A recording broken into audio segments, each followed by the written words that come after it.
Hello, everyone. Thanks for tuning in. We are starting off our amazing NaNoWriMo month as if every month was not National Novel Writing Month already. But we've decided to celebrate it here at Manuscripts a little extra special in July. And instead of just focusing on novels, we're actually focusing on both novels and nonfiction books. So it's a little more of a national book writing month.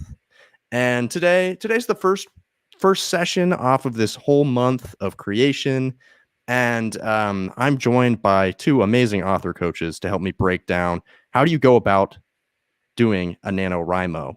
So I'm Vincent Kashani. I'm the author of a historical fiction novel called Iberian Claim. I'm joined by Emily Vanderbent, the author of a historical fantasy series called the Crimson Time series. Hello, Emily. Hi, Vincent. And I'm also joined by another amazing author, coach, and author, Kyra Ann Dawkins, of the dystopian oral history fiction novel, The We and the They. How you doing, Kyra? I'm doing all right. Thank you, Vincent. It's good to hear as always. Well, basically, we want to kind of introduce this subject to people who are interested in writing a book, maybe have already started writing a book and you just want a little more help along the way, but kind of peeling back a little more beyond just that initial desire. How do you know if you're ready to write a book? And what are the first steps that you can take to kind of explore if this is something you actually want to do? So we've all kind of had this experience as people who have written novels specifically. We've all been fiction writers. And yes, there's the basic desires of, oh my gosh, I want to, become a successful author and all these other things like New York Times bestseller. Once you kind of weed through those a little more superficial desires, then you're asking yourself, okay, what do you want out of being an author? Is this something you actually want to do? And I think the best way to go about actually answering this question is by writing out clear set specific goals that you have for yourself as to why you're writing a book, and to really look at those and say, okay, is writing a book just for my career advancement? Is it because I want to be an author as my career? Is it because I want to get into podcasts and speaking tours?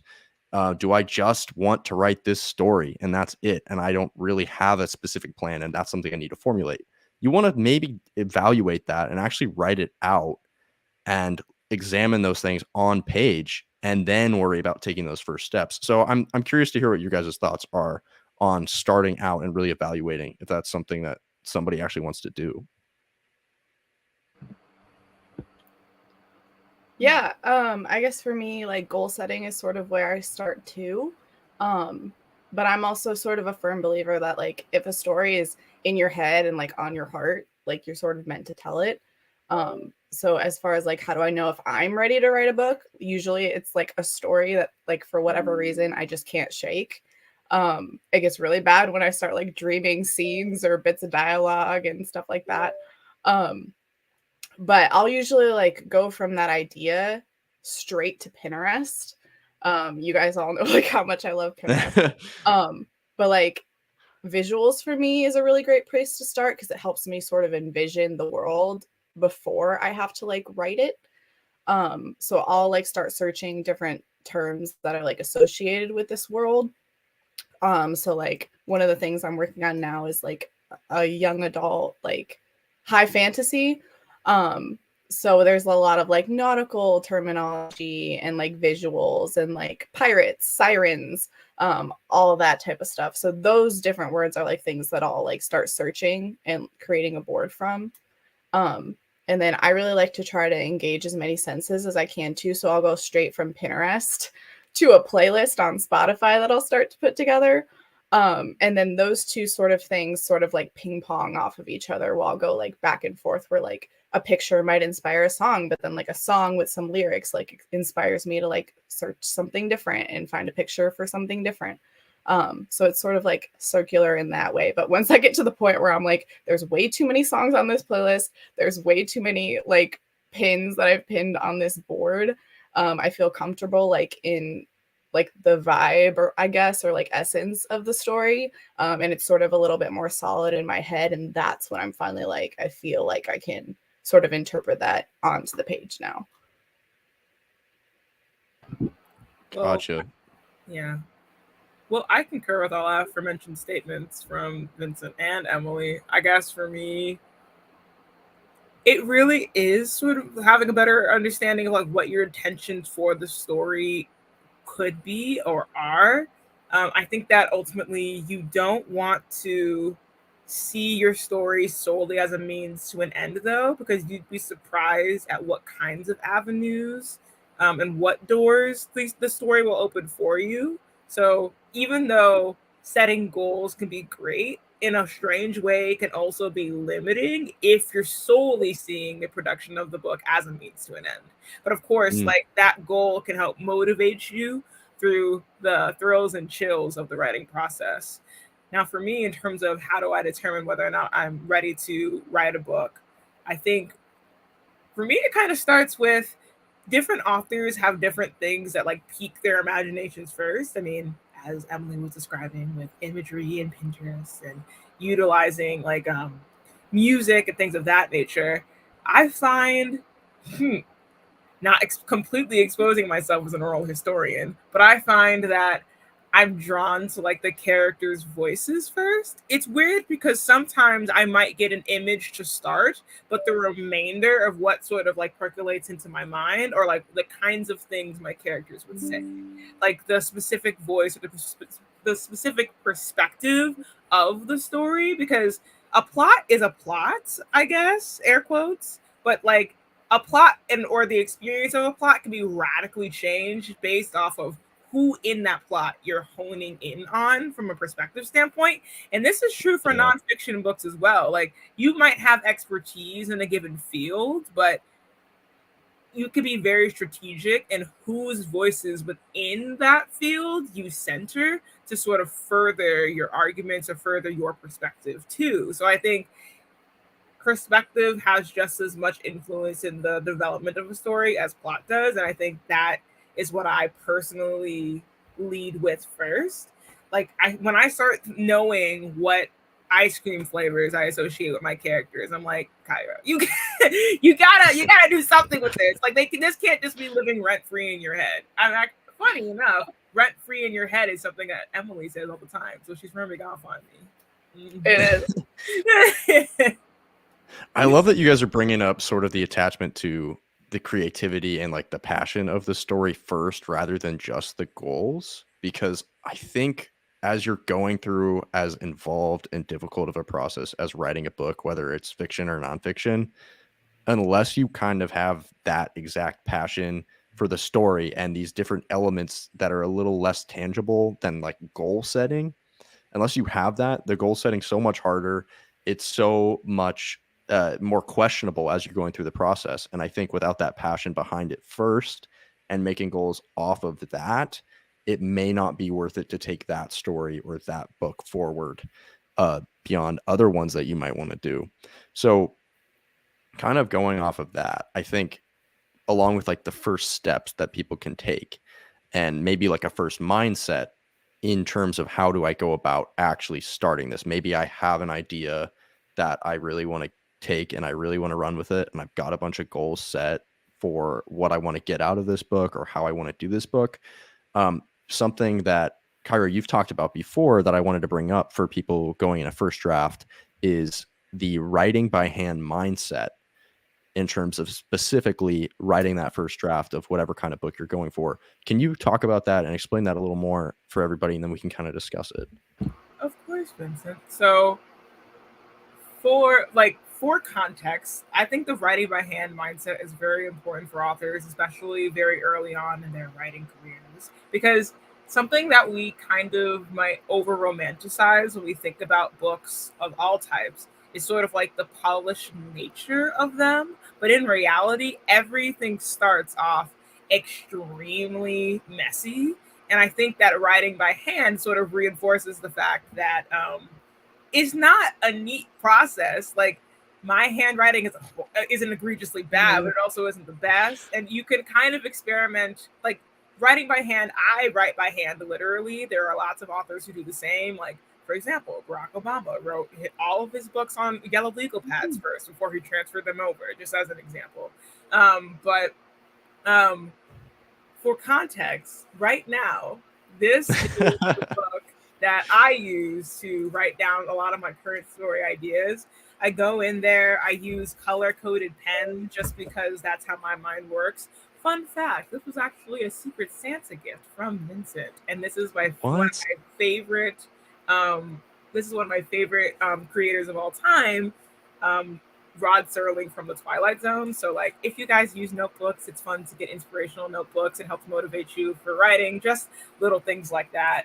Um, with that being said, I think that the writing by hand mindset is really kind of reminding you of anything by hand, like tending to a garden. It's like manual labor. And in a way, we always associate writing with like some sort of abstracted intellectual work, which to an extent it is, but it's also the nitty gritty. It's also the corporality of getting your behind in a chair and cranking things out by writing it, typing it, potentially scribe writing it, but knowing and embracing the fact that the first draft is going to be iterative and messy and the polishing comes later. So I think for me, handwriting, or I don't know if you guys can tell, but I'm a very talkative person. I think Emily and Vincent both know that about me.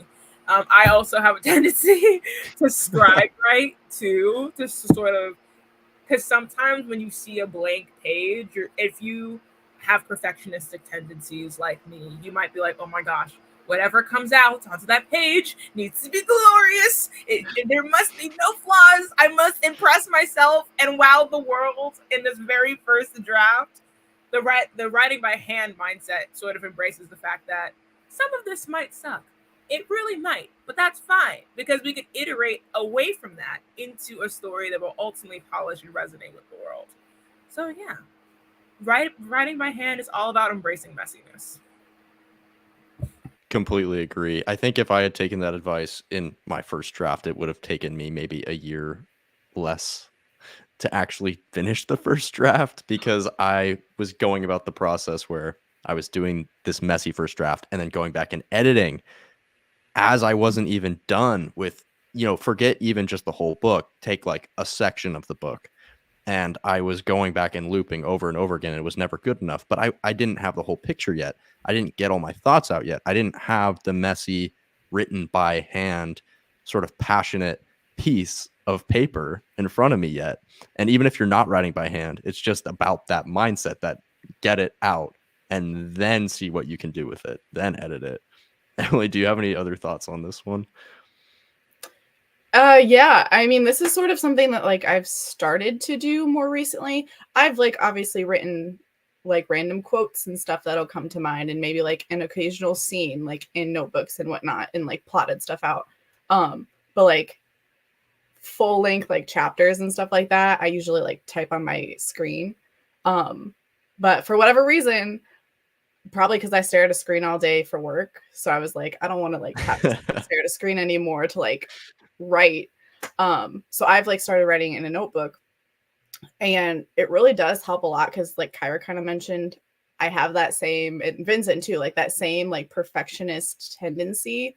But I've sort of found that I can't be distracted by like the 1.5 million tabs I have open, the apps that keep sending like messages across my computer screen and everything like that. But B, it sort of helps me get it just out and written versus like getting it right that first time around. And exactly like you said, like it's messy and it's supposed to be. You like can't edit a blank screen, but you can edit a really rough, crappy, horrible manuscript. So yeah, if like it's not something that you typically do, like I didn't, I would definitely encourage you to try it and see if maybe it'll like help unstick you and help you get past like whatever imposter syndrome or like perfectionist tendencies you have if you're like writing on a screen versus trying it in a notebook instead. I love that. You can't edit a blank screen because No, it's also as much been as said. we try. Oh my gosh, yeah. Because it's been said too that like the scariest thing for a writer is watching the little black tick on the white screen, Oh yeah. and just waiting to put something down on top of it. So I think that's really kind of the takeaway, honestly, is getting it out. just going for it. But there is something to be said before you embark on writing your first draft. What exactly needs to be done for like outlining and making sure that you go into your first draft with enough of a sense of what you're going to write beforehand? And so that sort of leads to our next sort of topic of discussion is an outline necessary before you're drafting? And what's it like possibly writing with or without one explicitly written? Emily, do you have any thoughts on this one? So I think it sort of depends on the kind of writer that you are as to how you answer this question. If you're a pantser, you kind of thrive off of that excitement of not knowing and that just like sitting down, staring at the blank page and like seeing what comes out. That is not me at all. I am more of a plotter. I have to have some semblance of an outline or I feel totally lost. It doesn't have to be anything like too terribly extensive either. I know some people that will just sort of like write out some key like pillars so they know sort of like what they're building to and what they're building off of as they go to sit and write. Mm. Sometimes like I tend to do it a little bit more technical or a little bit more in depth because I like to know as much as I possibly can about the story before I actually sit down to write. So after I've done sort of like my Pinterest thing, my playlist thing, I plot a little differently too. So I plot on note cards. I'll write everything that I know about the story on the note cards and sort of move them around until they make sense in a narrative. I just like having sort of that like movable and like tangible outline versus like something like statically typed on my screen. But it just like helps me sort of play and explore the narrative a little bit more before I actually write. There's obviously like still stuff that like surprised me or like a character is like, let's do this instead. But like I like being able to sort of try to work out the kinks ahead of time so that when I go to like through that first draft, it's a little bit stronger. And then when I go to edit, I can sort of have a lot of those kinks like flushed out ahead of time. Gotcha. I like that concept of maybe even if it's not super cleanly outlined for an author, like a pillar or just some key moments or key things to attach to that are sort of guideposts along the way before you start drafting. Because I'm sort of maybe a little bit more of a pantser, I would say. It's hard to tell, off of maybe just the book's experience that I've had just with writing one novel, what it would be like if I wrote another one, in hindsight and lessons learned. But I think I'm maybe a little bit more of, I'm just gonna go ahead and get it out there first. But I do completely agree with you. There's no possible way to do that without an outline. And especially coming from my work, which was historical fiction, and I had an account of events or like different historical sources to reference that I could use as sort of an outline, even if I wasn't outlining those specific things myself, and then deriving from that my outline, my guideposts. And I have to imagine for nonfiction writers that it's probably somewhat similar in terms of like synthesizing your research first and doing that before you start drafting and creating an outline off of that. And I think like the writing by hand actually on the page, I think that's when I do it too, is in the outlining phase. I'll actually write it in a notebook and then I draft on the computer just because I don't want to have to go through and retype everything. But maybe that'll change going forward too. What about you, Kyra? What do you do in terms of outlining for the first draft in particular? So the way I imagine it, and this example is kind of going to be like a little ironic because I actually don't play chess, but I imagine it like playing chess with myself. Because at the end of the day, I know leaning back into the importance of voices and perspective, right? I know who all of the characters are. I understand. A bug just flew into my face. Sorry about that, guys. But I know who all the characters are. I know how all the pieces can move, but I'm not sure what plays I'm going to do against myself necessarily. Like, and I know like major plot points probably, but I know what patterns I want to form, but I don't want to restrict myself too much because I mean, even to Emily's earlier point, sometimes characters are just like, deuces fam, you thought you thought I was gonna do this, but that is just not how I roll. And it's like, okay, I have a rebellious teenager on my hand, I guess. And that's kind of how some of the characters feel. But really, like in that first stage, I bust out a notebook and I sort of write down major bullet points for, okay, no matter how you no matter how you slice this, there are rules to this story that just for the sake of narrative continuity, I can't break unless I have a really, really good reason. Once I understand what those rules are, once I understand who those characters are, it's kind of like glancing, plotting and Mm-hmm. dancing at the same time ish, like operating off the cuff within predetermined rules. And that predetermined rule component definitely happens right before the writing by hand drafting stage. So it's like a combination of both. I like that concept as well, like the combo, and I think even an alternating sort of mindset too of just, oh my gosh, I have this idea for this scene that's early on, and I just want to write it. I don't know how it's going to play into the larger thing, but I just want to put it down and then maybe come back and guide what I'm doing with the rest of it. And you can kind of alternate between the two. It doesn't necessarily have to be oh, I'm going to write the outline first, then go ahead and draft, or I'm going to write the whole outline first. I usually found that like an element of something that's super important to the story was missing from the first draft. And I don't know if that's a common experience. And I'm kind of curious for you guys because I think my character arcs, like the strength of their journey, didn't come in until later with the editing. And I don't think it was really refined at all in my sort of just passionate, like put out that first draft. I think that was actually, weirdly enough, for something that should be as, instinctual and like, oh my gosh, the characters, of course, that's what you would think of first. That sort of came last for me. I wonder if you guys are somewhat similar in thinking like, oh my gosh, there's one element that I didn't really get right away that I kind of had to outline after I was done with the draft.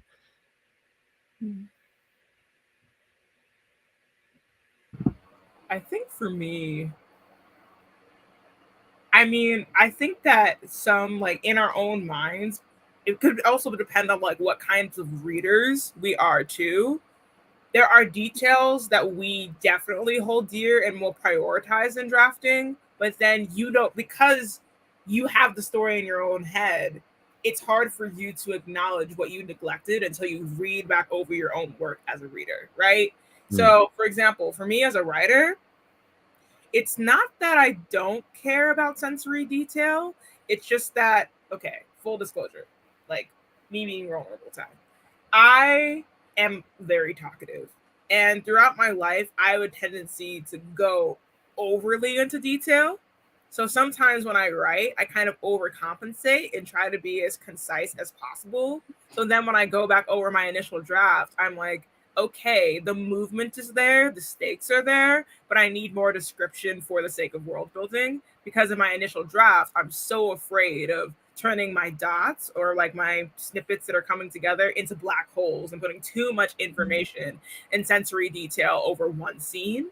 And so, yeah, I think that even though in my day-to-day life, I can describe things until the cows come home, when it comes to writing, that's one thing that I find myself having to really go back in and flesh out. Not because I don't think those things are important. It's just that I focus more on like main motifs and main relational dynamics over like making people feel like you're in a narrative space. I feel like that narrative space building happens in later drafts for me. Yeah, I have a couple, and one of mine is almost like the inverse of yours, Kyra. I, as like a reader, the thing that like pulls me into the story a lot is those like atmospheric details. And that's what I really, really love to write. So sometimes when I'm writing that first draft, I go a little heavy on those things, and then I have to pare them down when I'm editing. But the other thing that sort of like gets lost in translation on that like first draft that I do is like the secondary characters. Um it sort of depends on like the story I'm telling. Like Crimson Time, it's very much just like from Adelaide, who's my main character. It's very much the entire thing is like her perspective, and it's largely like her story. So like usually all of the like, key points for her are pretty like solid the first time around. Obviously, like there's still stuff that I need to tweak because nothing's like perfect the first time around. But sometimes I'll like forget that like there's a secondary character that needs to be beefed up a little bit. Or this person was like in the scene, but I never actually had them say anything or do anything. And just like different details like that with my secondary characters that I tend to focus on more when I go back to do like those other drafts or those rounds of editing. I definitely I relate to your kind of take on that, Emily, in terms of that's something that I find I've lacked in drafting. But something that you said, Kyra, that was really interesting was that you can have too many details at first and be like worried that you're going to put too much in the first draft, so that when it comes to editing, you're like worried about having to edit down and cut away at things. And I think that's sort of an interesting dynamic, because I don't know if one's necessarily harder than the other in terms of taking things away or having to add things. And I think it depends on the situation and what chapter you're on, what you're talking about, obviously. But would you guys say erring on the side, like, would there be a hard and fast rule for erring on the side of one or the other in a first draft? Because I'm personally on the fence about that, if that's necessarily one way or the other, or it could be individual.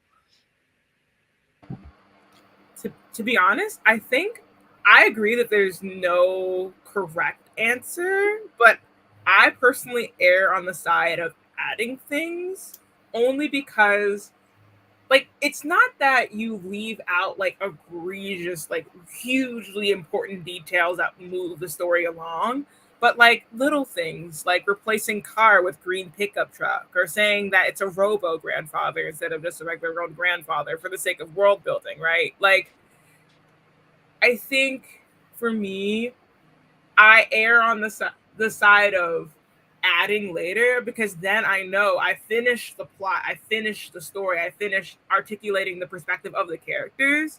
Now I can go back. Now that I have a better sense of the story I want to tell, I can be more strategic with my details, because especially if you find that your story has a very different tone than you were initially anticipating, when you go back in and add those details, those descriptive aspects can fall more in line with the tone of the draft that you ultimately finish. Like, for example, maybe I'm just like hyper localized on what my writing experience has been thus far, but I hope I come across as like a bright and sunny person. I hope that's what I get, the vibes that I give off.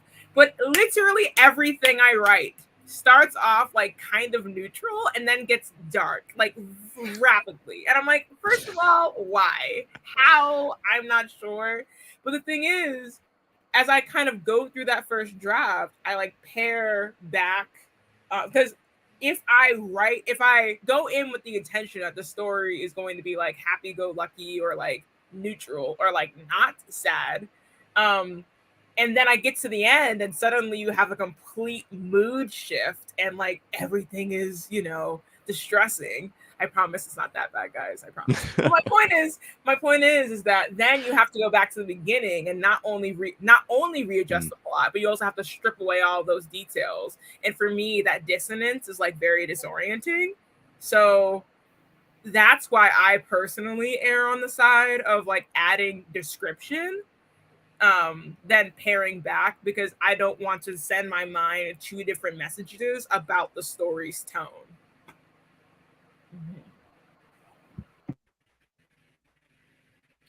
Got you. I think the sort of the adage that writing is rewriting. Oh, Emily, go for it. I think there might have been some lag.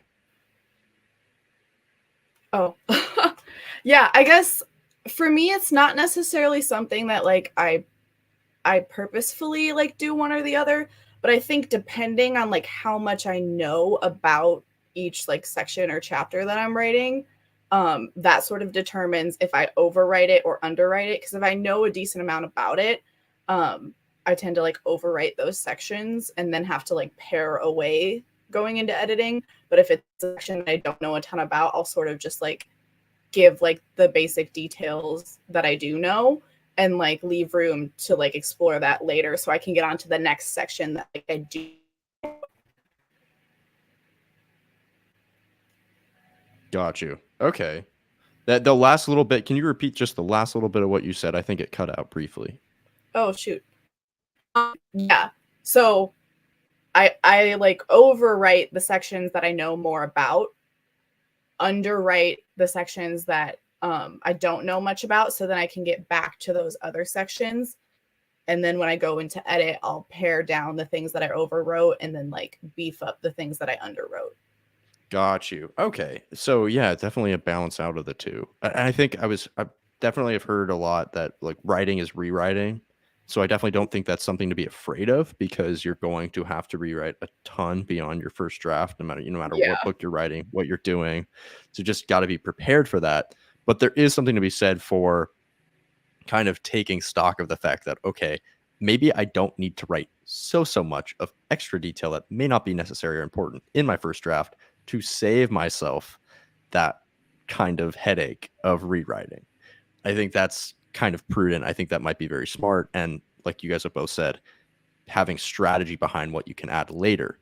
And so I think that's maybe the beauty of having an outline to your first draft, is knowing what are the key points and focusing on really getting those right, and other cool things that might come in to add to those arcs, those character arcs, or if you're writing a nonfiction book, to the themes you're trying to portray, the lessons you're trying to get across. And something else too, maybe for the pantsers who don't have as much of an outline, writing a little bit more might actually be nice, because if you're kind of piecing together a story from your first draft, you want to have a lot you can pull from. So if you really are oh my gosh, I don't want to outline, I just want to get my thoughts on the page completely raw, first, if that's how you're going about it, which I don't necessarily recommend, but it might be some people's strategy, I think maybe overwriting might be a good move, because then you have more to work with. But something that's sort of interesting beyond just the outline for the actual book itself is sort of the outline for you as an author in a first draft, which is really a writing plan. And of course, if you guys here are watching, feel free to drop any sort of questions or comments in the chat. We can address those at the end. If you don't have any, that's also fine. But with this one here, a writing plan in terms of like actually scheduling out when you're writing what, giving yourself some sort of order or consistency to how you're going about actually physically doing the act of writing the book. That is something I did not do my first draft whatsoever. I'm wondering if you guys had experience with that on your first draft, on your sort of your take one. Was that something that you thought about before embarking? Yeah, so I definitely did, but that's just because like that's the kind of person that I am. Like with that outlining the actual book, like I like to know, like I like to have a plan and like know what to expect of myself and like be able to actively pursue like certain goals. So like it's not anything like it, and it doesn't have to be like anything like too terribly extensive, but like if you have a planner, like get that out, block out like your time every day that you're going to sit down and write, because if you don't, it's not going to get done, because you're going to have a million other things that like come out of nowhere that like vie for your attention. So you really do have to be intentional about it. And it doesn't have to be like 3, 4, 5 hour chunks a day. If you have like 30 minutes here, an hour here, 15 minutes here, like that's fine too. Kind of just figure out like how you write and what works best for you in that. But like give yourself like purposeful goals. So tell yourself like within like this 2 month span, I want to have the first draft written. Break that down, and like if it's going to be being like an 80,000 word based on like what you know about your genre, you can sort of like spitball that and do a little research into that. But like if you have that 2-month period and you know it's going to be about 80,000 words, like do some division, break that down, and like figure out how many words roughly that is a day. And you can like you're on track, and you can keep track of that word count like, tangibly, and you'll see it actually growing. Because when you're staring at the screen, you see that word count going up, but it doesn't feel like you're actually doing much at all. You can actually like write down after every session, like, this is how many words that I wrote today, or like, this is my current word count. And you compare that to how many you wrote yesterday, you can see that actual number and it feels a little bit more substantial. To like, obviously, like, hold yourself to the goals you set, but like give yourself grace too, because things do busy. And like, you don't want to like feel bad for missing it. You need just like a day to not write and like get outside, not look at a screen, do some self-care, whatever that looks like. Like, give yourself that grace to do that, because like that's ultimately going to make, when you come back to the screen and you have that time to start writing again, it's going to make it a lot stronger, because you're not just like strung out and worn out, exhausted. Then your like anxiety and your imposter syndrome is like rushing up, because you can give yourself that grace and that time needed. You're talking about giving yourself the rest and going outside. It makes me really want, for whatever my second book might be, to just take a notebook and sit out on top of a field overlooking the ocean and just write it all there and just have complete peace. But I know that's not going to happen. That's that would be awesome. It'd be so nice. Oh yes. What about you, Cairo?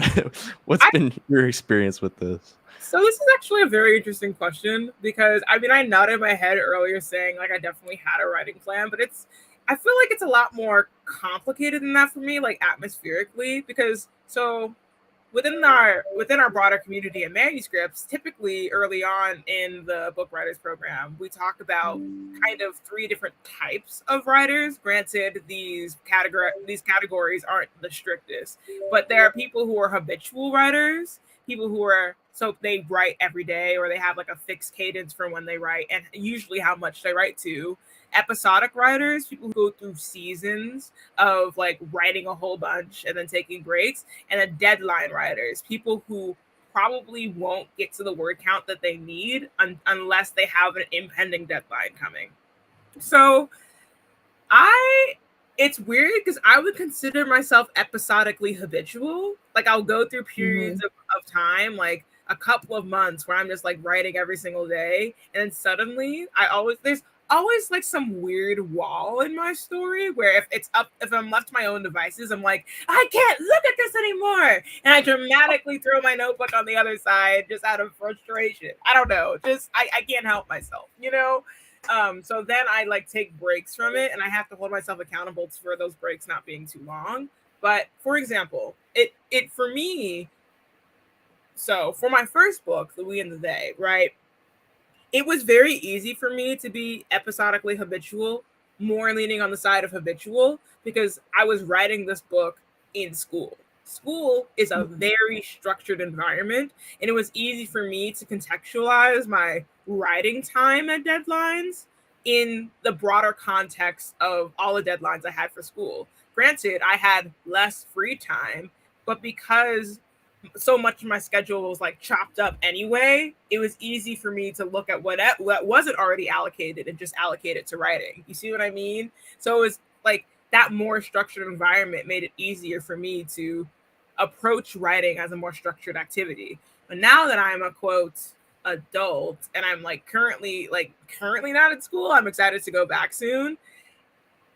The chaos of just life in general and just things just kind of consistently being unmoored on our world today, etc., no excuses. But I'm finding myself, I'm still like relatively habitually episodically habitual, but leaning more in the episodic space. But I am like, similarly to what Emily was saying about, you know, having a plan or having like a word count goal, and then knowing that you have like 2 months to do it, instead of breaking it down like day by day, I'll just sort of tell myself my goal is to reach this word count in 2 months. Maybe there will be a spurt in like 2 weeks when for some reason things are not slowly on fire and I can actually focus and crank out most of that, and it's a little bit less uniform than what it was like for me in school. So something just a note for people who are out there and trying to figure out what writing style works best for them.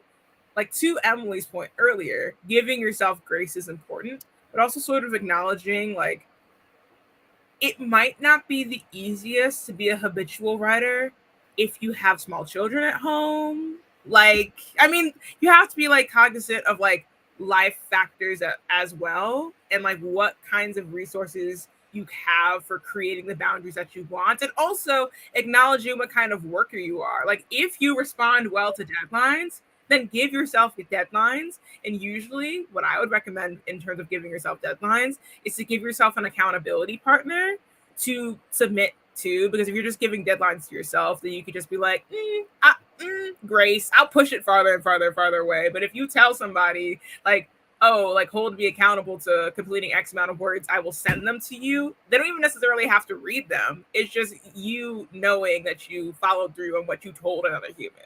So those are some of my initial thoughts. Be kind to yourself and lean into structure where you need structure, but also be cognizant of like all of the things in this world that make variables unpredictable. You each brought up some tools or strategies that I really wish I had known. And one of those, Emily, that you brought up was keeping track of a word count and having a concept of that and the expectations for your book, what you want, and planning that out, and having sort of maybe goals or ideas of goals at least set around getting a certain amount of that done and being able to track an actual value. That might be very, very nice while drafting. And then the other thing that you brought up, Kyra, was accountability. And I think that's really key because that's hard to find unless it's like, okay, your publisher has this due date for you. That's an accountability that's built in. But a lot of times you're drafting a book because you're passionate about it and you're not beholden to anyone but yourself. And so forcing yourself to have some accountability, and that's helpful in a first draft when there isn't naturally any, is quite nice. And sort of the idea that you touched on too was life setting your writing plan, and not necessarily explicitly either. And I think I said I didn't have one, but you brought up, okay, I wrote it when I was in school, and I'm thinking, okay, yeah, I did have structure because even though I didn't write it down, I had structure because, okay, I was writing on weekends and that was my time. Or I sort of had a habit of writing roughly between those hours after school. And that's sort of how it turned out. Granted, going back to past advice and actually finishing your first draft before you start editing would make that a little more valuable and a little more helpful. But I think that, looking at your life honestly and saying, what are the natural boundaries and structures that I can actually have a writing plan within? What am I actually beholden to in life first and foremost? And how can I go about writing this book within that? And how's it going to change? There's all these factors and it's different for everybody. So that's really hard. But I do think that I would completely agree with both of you, hindsight, having a writing plan before doing your first draft in some form, even if you don't actually write it out, just to stick to that and to give yourself something like that, no matter what kind of writer you are. And so in weeks ahead, we're actually going to be touching on certain topics that you brought up, the episodic versus binge versus deadline writing. I was tempted to start really opening that can of worms, but we'll get to that in a little bit. And we got more topics as well, such as next week we're doing nonfiction versus fiction and some different strategies to go about with your first draft for both of those and what the differences might be, what the similarities might be, what you can expect. And there are going to be other topics as well that we're covering throughout the next 5 more streams of this NaNoWriMo. Thank you both for talking with me and for discussing the amazing gift that is writing books. Thanks so much for having us. Yeah, anytime. Yeah. And thank you, everybody who listened and will be listening. And please feel free to join us for future streams. Emily is doing the amazing Author 5 series that helps with specifically Instagram strategies and more for authors. And Kyra, with Mackenzie Finkley, our other author coach, has been hosting the Coffee Chat stream or Coffee Chat show, rather, that's been going on for quite a long time. And it's been very awesome to have here on Manuscripts. So thank you for joining us. Please subscribe if you're interested in this or any of our other offerings that we have on our YouTube channel. Visit us on our website or Instagram. And thanks for coming by.